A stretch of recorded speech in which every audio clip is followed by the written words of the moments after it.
Welcome to the show, guys. Big episode here today. We are talking about do not overpay for top players. Fantasy football draft strategy. And we're talking big names. Like Christian Mccaffrey, for example, is currently ranked the number 2 running back in fantasy football amongst running backs, which is absolutely ludicrous. It's absolutely insane, and it's absolutely crazy. So I'm here to tell you, you don't need to overpay for these guys. You can get somebody better later, okay? This is a very important episode to help you guys with your draft. And as we are talking about fantasy football in the offseason, keeps you excited, keeps you in the groove, keeps you focused and honed in as we approach the NFL draft and then the fantasy football season. All right, guys? Now, I got to tell you, the NCAA tournament, it's been exciting. I don't know if you guys have been watching it, but the national championship is up for grabs. Duke getting through versus North Carolina. Kansas is also moved on versus Villanova. Guys, I am beyond excited about this. Now, check this out. MyBookie right now. Head on over to mybookie.ag. Use code FFC. You get a first deposit. I can't even talk. I'm so excited. First deposit bonus up to $1,000. So it's simple. Deposit $200 and you play with $300 instantly. Just use promo code FFC and enhance that game watching experience. Now, if you're listening to this off season, off the NCAA tournament, that's done. Whether you're watching, UFC or NFL or whatever it is, go to mybookie.ag, use code FFC for the perks. You'll be very happy, guys. Go do that right now. Enhance that game watching experience. All right. Secondly, guys, get the 16-round draft session. I've linked it here below. This will help you guys crush your leagues, period. Just go click on the link below or head on over to thefantasyfootballcounselor.com. Click on 16 rounds, guys. I assure you, you will be very happy. This will help you guys crush your leagues, all right? Just go watch the video. It's on the landing page. Then you'll learn a little bit more about it. But this is as bulletproof strategy to help you guys win your league. 16 rounds. Go secure it right now. All right, let's dive into these guys here that you don't want to overpay for. I've got a list. I'm excited about this list because I'm here to help you guys prevent a catastrophic waste of an early draft pick. That's my goal here. I don't want you guys to waste any early draft picks on anything. I want you guys to be secure. I want you to be happy. I want you guys to be content with all of your picks. I want you guys to have optimal players at each position. I explained that in 16 rounds. But in this video, I'm going to explain these guys that are overrated, overpay. You don't want to overpay. So let's start off with the first guy I've got here. And this is absolutely ludicrous here. Absolutely ludicrous.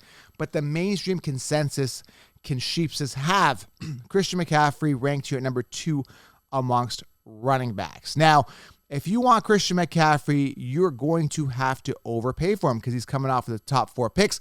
This is not my decision. This is what the sheeps do.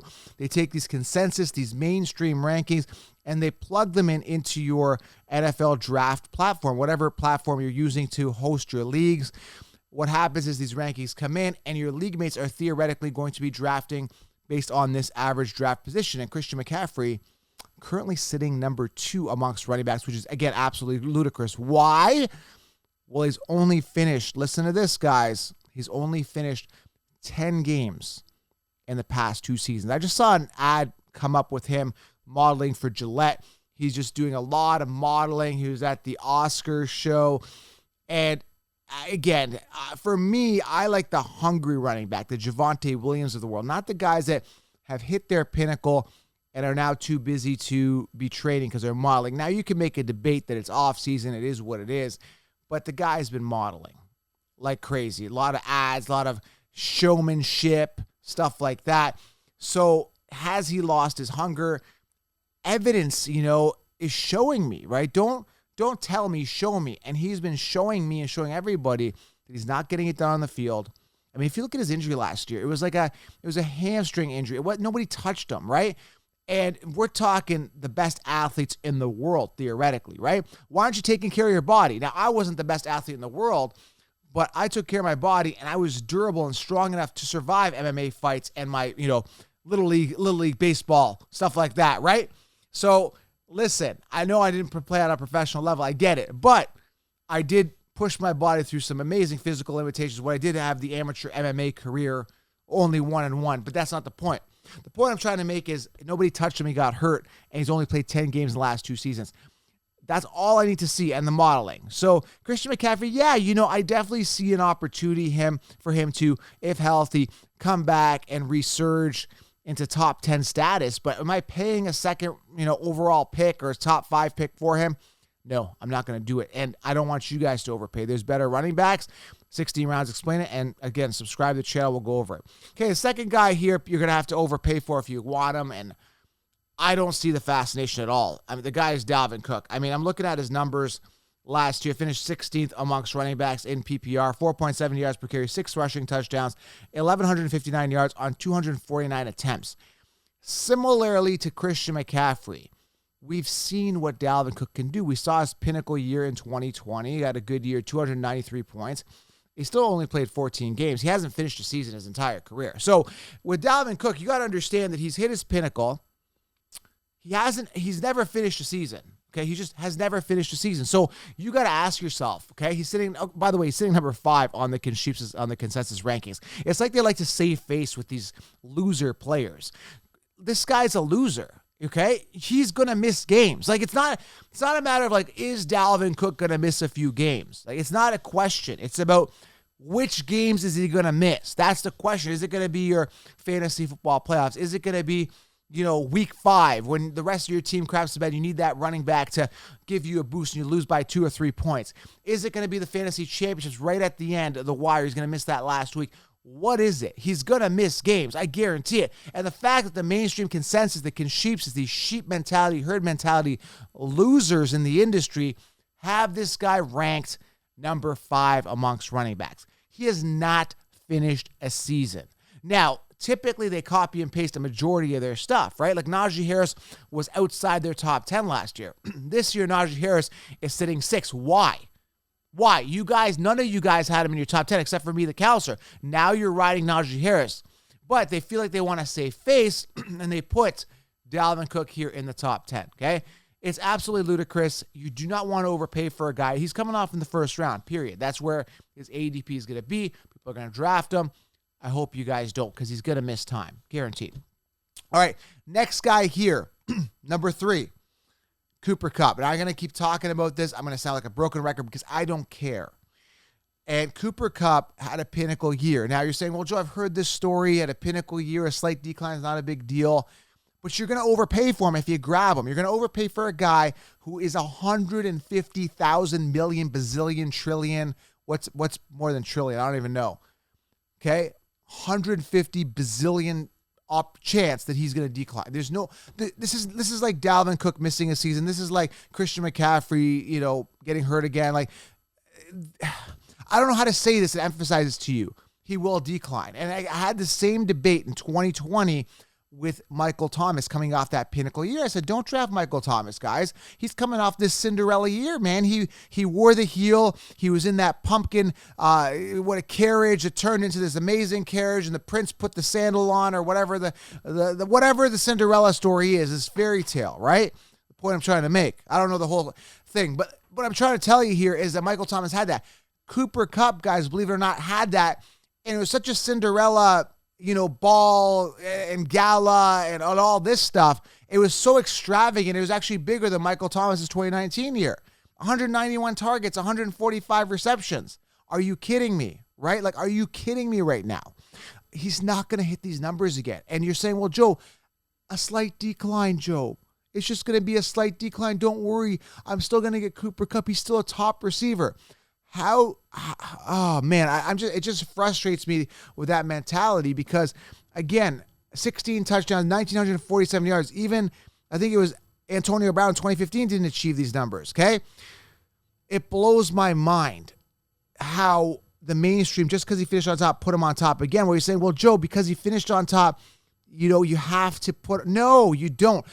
Who you put, again, this is why rankings are dead, right? This is why I created a 16-round draft solution, is because you have to go for the optimal players in each position and avoid players that are going to be declined at that position. So Cooper Kupp, I'm fading him. I'm not overpaying for a guy coming off a pinnacle year. He's going to decline, period. Super Bowl hangover with the Rams. I don't trust it. There's better wide receivers that are going to emerge ahead of him. I like Jamar Chase better, okay? Frankly, he hasn't even hit his ceiling. So Cooper Kupp, I'm avoiding, okay? Do not overpay for this guy. Believe me, do not overpay for this guy. Do not do it. All right, even if he comes back, has a great year, I don't care. I'm getting running back round one anyway. Okay, next guy here, I've got 3 more to go here. Maybe a bonus one as well. Devonte Adams sitting at number 4 on the consensus rankings.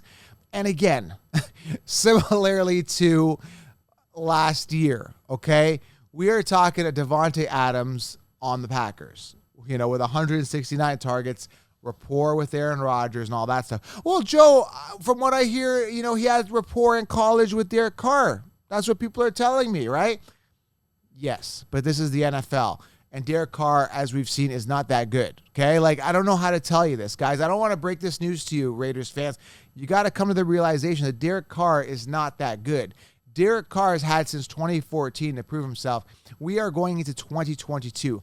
1 year, okay. 2, 3, 4 years, he's had his chance. But now we're going into his 6th, 7th year. Guys, this guy is not good.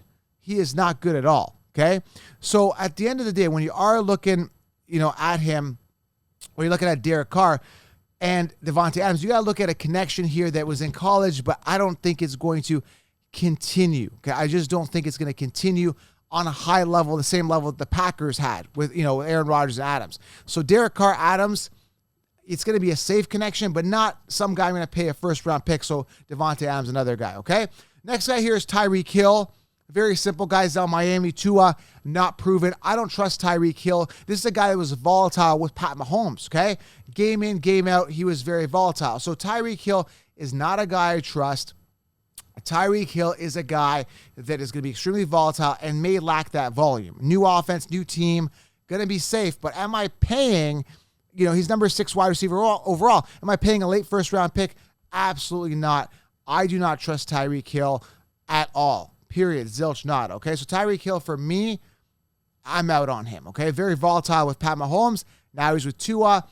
I don't really trust Tua. At the time I was recording, Tua slated as a starter, and I don't really trust that. Jaylen Waddle's there. Suspect offense, suspect team, new offense. I'm going to have to see what they have to do in the NFL draft. I definitely see the talent. I definitely see him having some big games.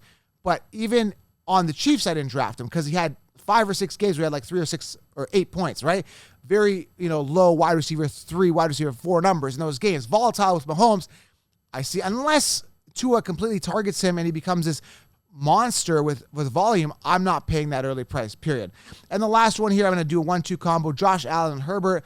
I got these guys in the 5th, 6th round over the past couple of years. I'm not paying a 2nd round pick for them. And why are they being drafted early in 2nd round in a 1 quarterback league? Simple, guys, is because they finished on top last year, respectively at 1 and 2 or 1 and 3, at their position when they finish. So Josh Allen, Justin Herbert, there's better value at quarterback. Russell Wilson, there's other guys you can get later that are going to give you solid numbers, and these guys are probably going to decline anyway, right? We've seen it through the years. Everybody, Lamar Jackson had that big year a couple years ago. Everyone drafted him in the 2nd round. He fell off, finished top 10 or 12, fell off significantly. Pat Mahomes, right? I drafted him in the 10th round is the year he broke out, and then he was top 2, and I faded him, and then he fell off a bit, guys. So do not overpay for quarterbacks coming off pinnacle years. There's a ton of depth at quarterback, especially in a 1 quarterback league.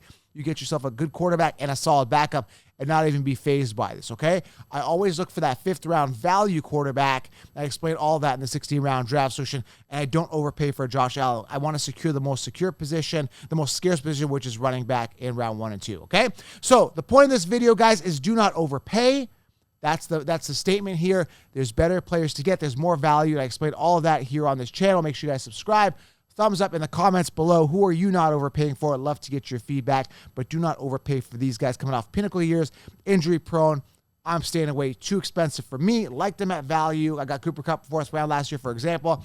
Will not pay for that this year again. Okay, tons of depth at wide receiver and, of course, at quarterback. Thanks, guys, for being here. Subscribe, thumbs up, and get that 16 round draft session. I'm out.